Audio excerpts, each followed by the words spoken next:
très bien, les nombres décimaux. Donc le nombre décimal, cet ensemble, hein, c'est l'ensemble D. Donc on fait un D, une double barre, comme ça. Okay, c'est l'ensemble D, c'est l'ensemble des nombres décimaux. Et c'est un ensemble, on va dire, qui est un peu...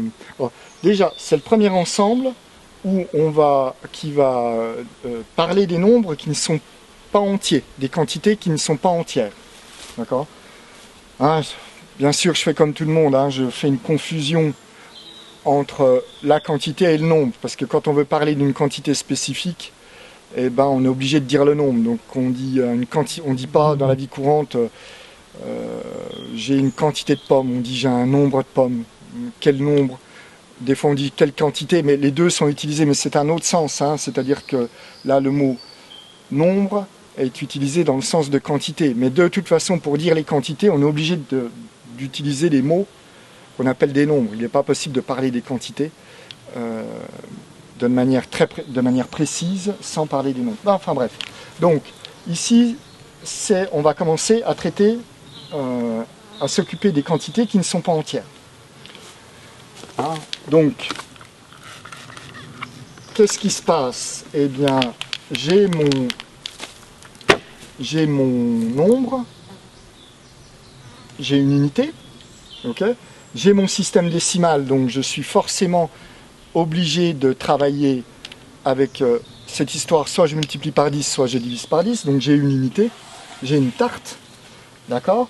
Et là, qu'est-ce qui se passe? Eh bien, le seul moyen que j'ai dans ce système décimal, ça va être de la couper en 10. Ouais, super, tu as des coupes. Voilà, mais peu importe, j'ai 1, 2, 3, 4, 5, 6, 1, j'en ai bien 10, qui sont des parts égales. Hein. Le premier qui conteste, il me le copiera 10 fois, 100 fois. Je ne contredis pas le prof. Ok, donc, ici, j'ai mon système, le système décimal, ça va être ça. C'est-à-dire qu'on n'a qu'une solution, c'est de faire des divisions par 10. Ok, donc, quand je mets... Comment je vais symboliser ça? Ben, si je veux...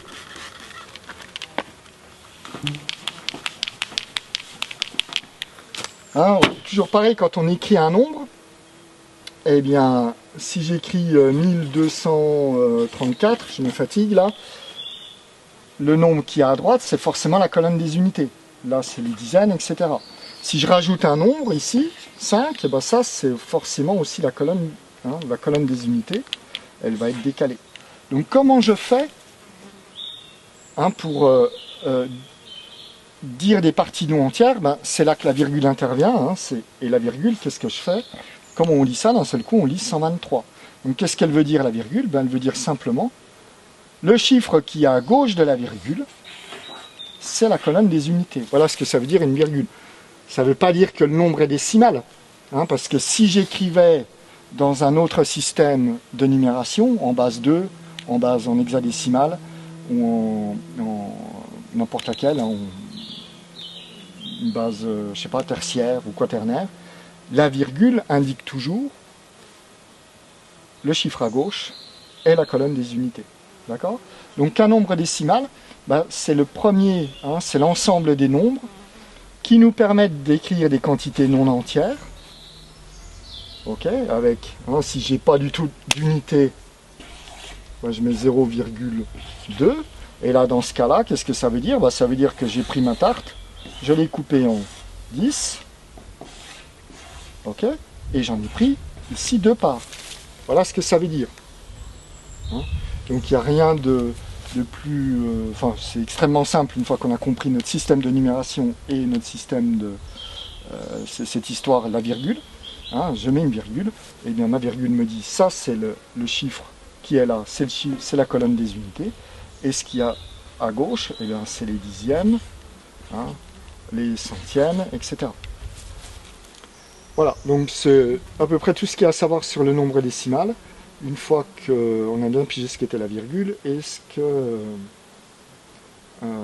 et notre système de numération, bien sûr. Donc si ça pose problème, ben, il faut aller voir la virgule et il faut aller voir le système de numération. Très bien, la prochaine étape, hein, ce sont les nombres, les nombres fractionnaires, les quotients, l'ensemble Q, et on le voit tout de suite.